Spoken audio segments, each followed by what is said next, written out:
This video is going to cover the 7 different kinds of questions that can be added to a form within the dashboard.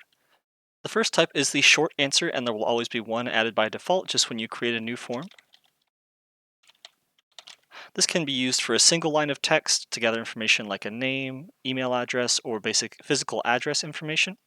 You can add validation to these questions so that specific types of responses are required. The second type is the long answer question.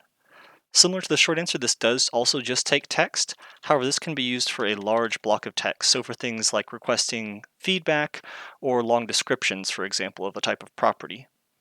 You can also add validation to this one for specific kinds of answers. Next up is a checkbox. This just allows a box to be checked. This is useful for yes or no questions or for asking things like, can we contact you via text? Following that is multiple choice. So similarly, this is good for yes or no questions, but when you want to have multiple options, it does only allow the person filling out the question to select one of the options. However, if you do need one for multiple options on a multiple choice question, the next question type is called multiple check. So you can add multiple options, just like in the multiple choice question. However, multiple boxes can be checked while filling this out. After multiple check is drop down.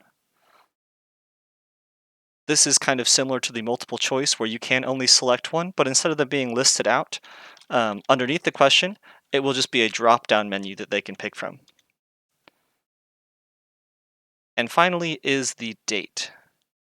This one is pretty straightforward. It allows them to select a date. They can either enter it in date format or select a specific day on a calendar that is available directly on the question.